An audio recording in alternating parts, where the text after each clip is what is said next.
Once There Was a King by Rabindranath Tagore. Rabindranath Tagore was awarded the Nobel Prize in Literature in 1913 because of his profoundly sensitive, fresh and beautiful verse, by which, with consummate skill, he has made his poetic thought, expressed in his own English words, a part of the literature of the West. एक बार एक राजा था। जब हम बच्चे थे तो यह जानने की कोई जरूरत नहीं थी कि परी कहानी में राजा कौन था। इससे कोई फर्क नहीं पड़ता था कि उन्हें शिलादित्य या शालिबन कहा जाता था, चाहे वह काशी या कन्नौज में रहते थे। जिस चीज ने 7 साल के बच्चे के दिल को दहला दिया, खुशी से गला घोंट दिया, यह एक संप्रभु सत्य था। सभी वास्तविकताओं की यह वास्तविकता, एक बार एक राजा था। लेकिन इस आधुनिक युग के पाठक कहीं अधिक सटीक और सटीक हैं। जब वे इस तरह की कहानी को खोलते हैं तो वे एक बार आलोचनात्मक और संदिग्ध हो जाते हैं। वे विज्ञान की खोज को अपने प्रसिद्ध धुंध पर लागू करते हैं और पूछते हैं, कौन सा राजा?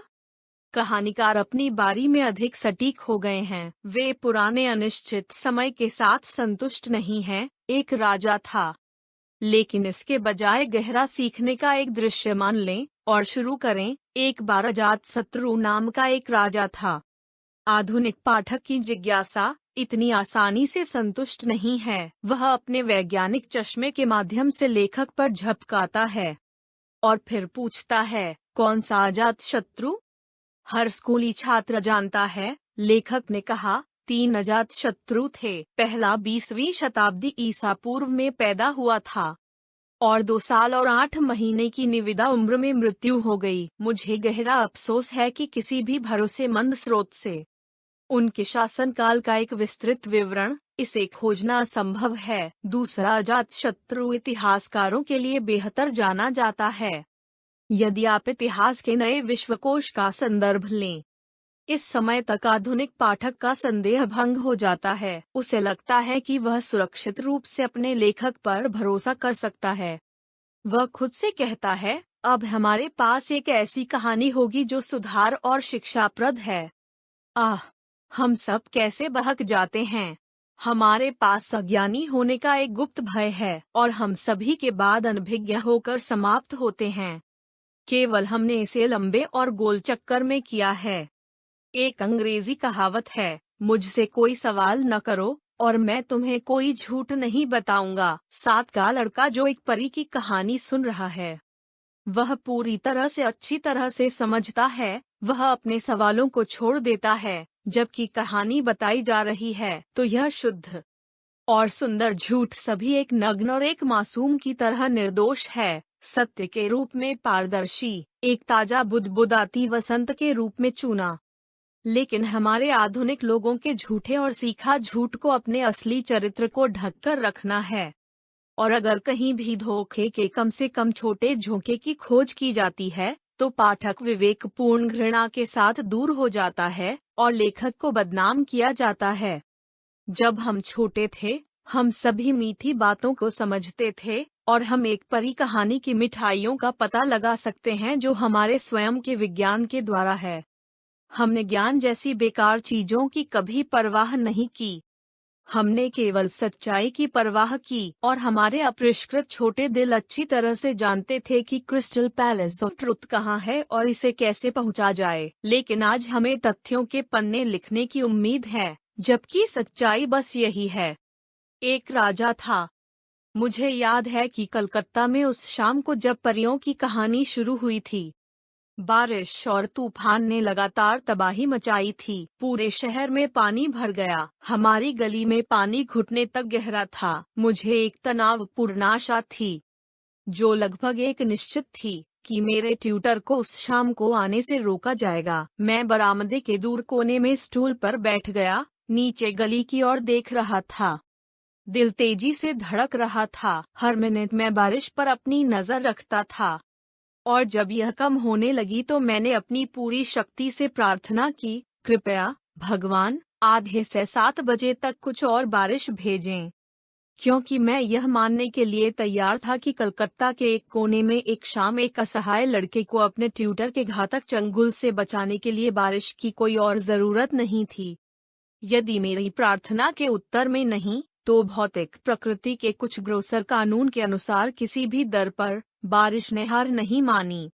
लेकिन अफसोस, न ही मेरे शिक्षक। बिल्कुल मिनट के लिए लेन के मोड़ में मैंने देखा कि उसकी छतरी है।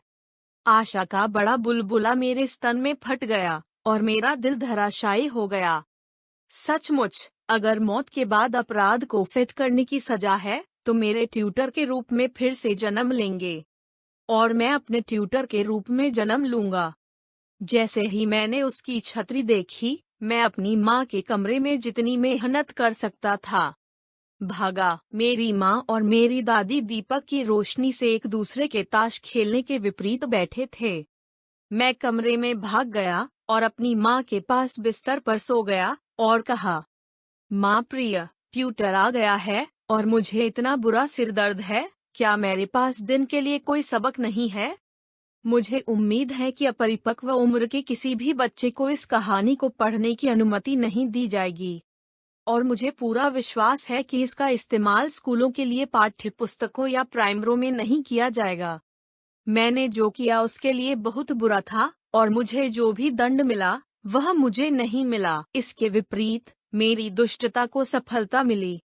मेरी माँ ने मुझसे कहा, सब ठीक है, और नौकर को घुमाया, ट्यूटर से कहा कि वह घर वापस जा सकता है।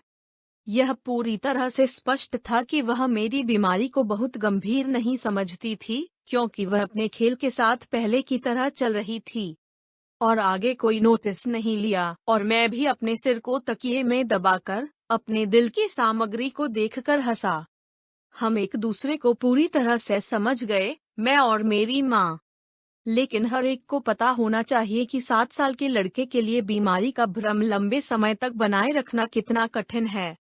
लगभग 1 मिनट के बाद मैंने दादी को पकड़ लिया और कहा, दादी, मुझे एक कहानी सुनाओ। मुझे कई बार यह पूछना पड़ा। दादी और माँ ताश खेलते रहे और कोई ध्यान नहीं दिया। आखिर में माँ ने मुझसे कहा, बच्चे, परेशान मत हो, तब तक प्रतीक्षा करें जब तक हम अपना खेल समाप्त नहीं कर लेते। लेकिन मैंने कहा, दादी, मुझे एक कहानी सुनाओ। मैंने माँ को बताया कि वह अपना खेल खत्म कर सकती है, लेकिन उसने दादी को मुझे एक कहानी सुनाई। अंत में माँ ने पत्ते नीचे फेंके और कहा, तुमने जो चाहा वह बेहतर था। मैं उसे प्रबंधित नहीं कर सकता। शायद उसके मन में यह था कि वह दुख पर कोई थकाऊ ट्यूटर नहीं होगा, जबकि मुझे उन मूर्ख पाठों के लिए बाध्य होना चाहिए।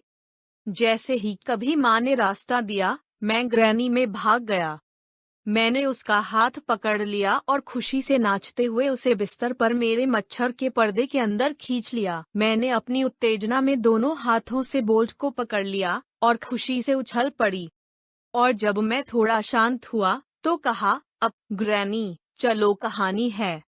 दादी ने कहा, और राजा एक रानी थी। इसके साथ शुरुआत अच्छी थी। उसके पास केवल एक था।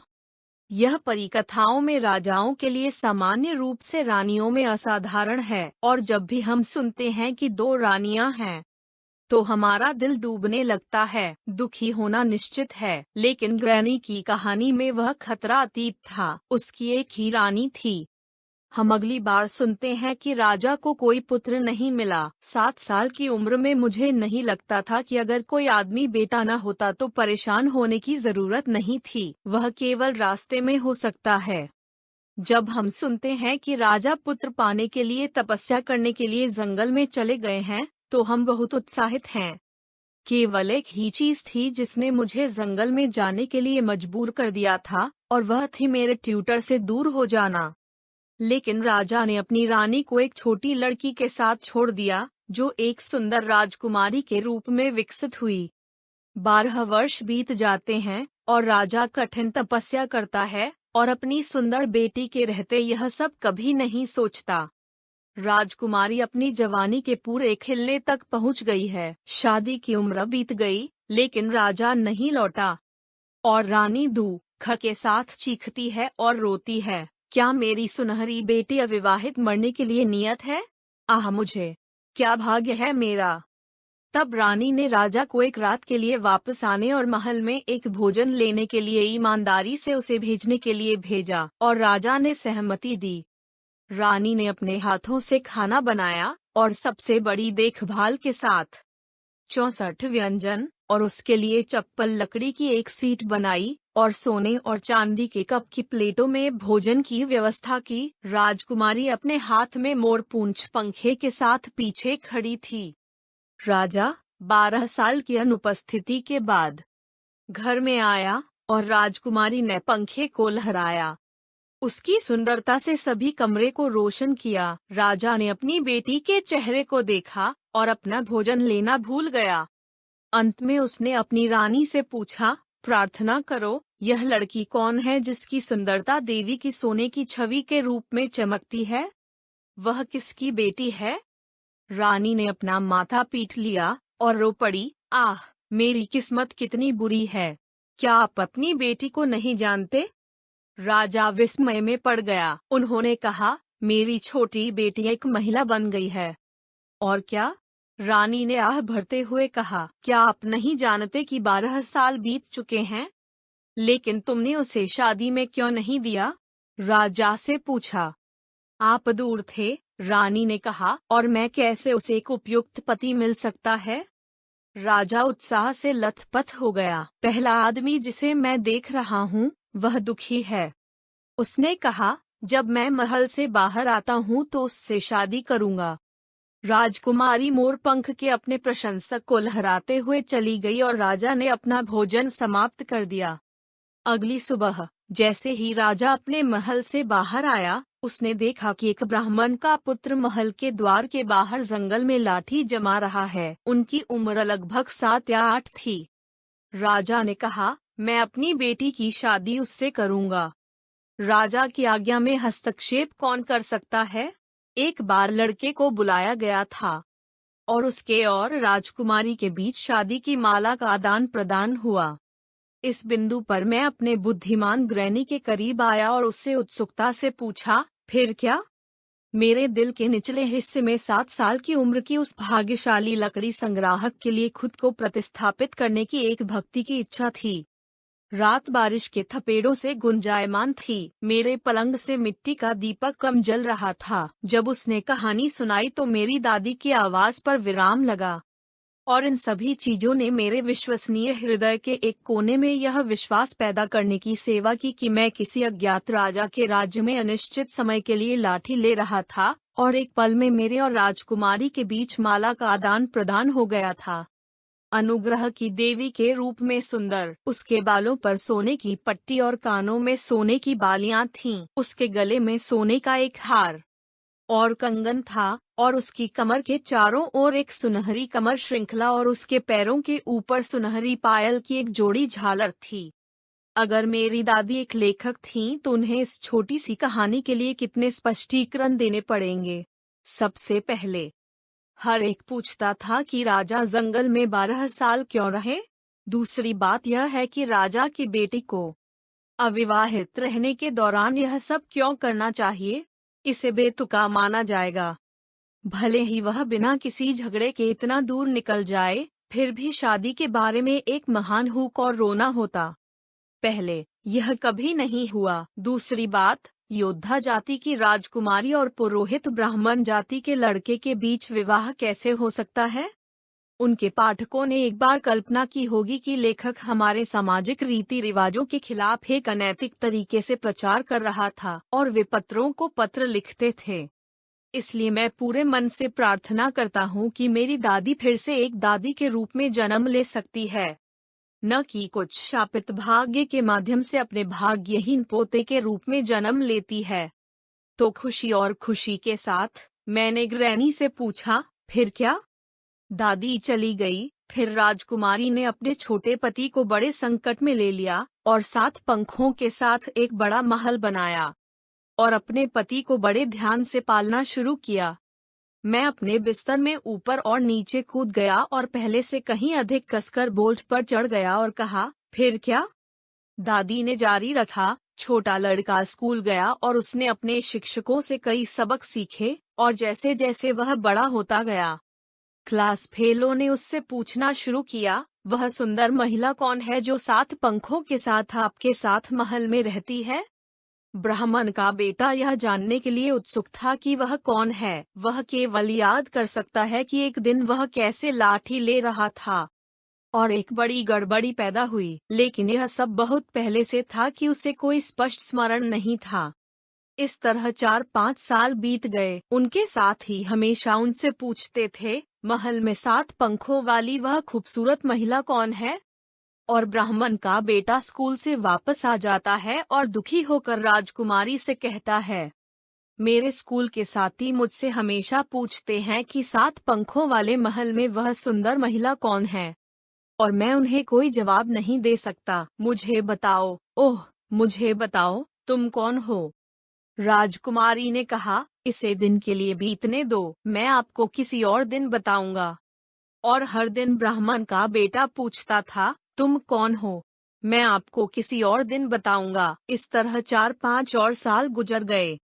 अंत में ब्राह्मण का पुत्र बहुत अधीर हो गया और कहा, यदि आप मुझे यह नहीं बताएंगे कि आप कौन हैं, तो हे सुंदरी, मैं इस महल को 7 पंखों के साथ छोड़ दूंगा। तब राजकुमारी ने कहा, मैं तुम्हें निश्चित रूप से दुख के बारे में बताऊंगी। अगले दिन ब्राह्मण का बेटा जैसे ही स्कूल से घर आया, उसने कहा, अब मुझे बताओ कि तुम कौन हो? राजकुमारी ने कहा, रात में मैं आपको रात के खाने के बाद बताऊंगी, जब आप बिस्तर पर होंगे।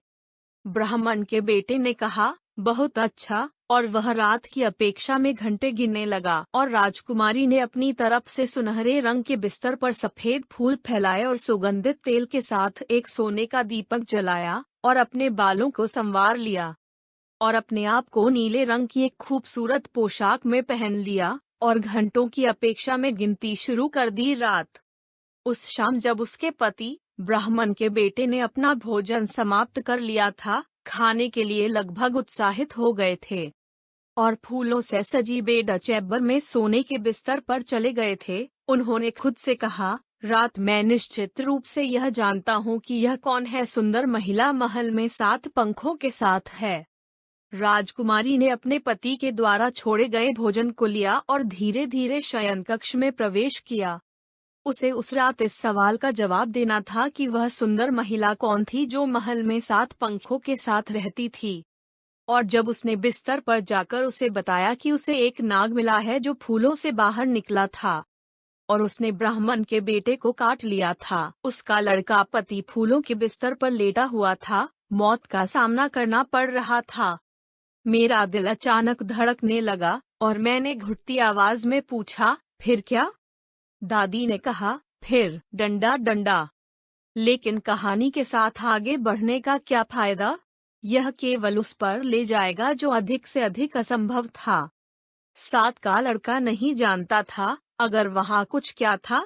मृत्यु के बाद दादी की कोई दादी हमें यह सब नहीं बता सकती थी, लेकिन बच्चे का विश्वास कभी भी हार नहीं मानता है और वह खुद को वापस मोड़ने के लिए मृत्यु के मंत्र को छीन लेगा। उनके लिए यह सोचना अपमानजनक होगा कि एक शिक्षक की शाम की ऐसी कहानी अचानक बंद हो सकती है। इसलिए दादी को महानंद के कभी बंद चैम्बर से अपनी कहानी वापस बुलानी पड़ी, लेकिन वह ऐसा सीधे तौर पर करती है, यह केवल शव को नदी पर एक केले के तने पर तैराने से है। और कुछ उकसावों को पूरा करके पढ़ा है जादूगर। लेकिन उस बरसात की रात में और एक दीपक की मध्यम रोशनी में लड़के के दिमाग में अपना सारा खौफ खो देता है और लगता है कि एक रात की गहरी नींद से ज्यादा कुछ नहीं। जब कहानी समाप्त होती है तो थकी हुई पलकों को नींद से तौला जाता है। इस प्रकार यह है कि हम बच्चे के छोटे शरीर को समय के पानी के ऊपर सोने की पीठ पर तैरते हुए भेजते हैं और फिर सुबह उसे जीवन और प्रकाश की दुनिया में पुनर्स्थापित करने के लिए भस्म के कुछ श्लोक पढ़ते हैं। कहानी का अंत। धन्यवाद।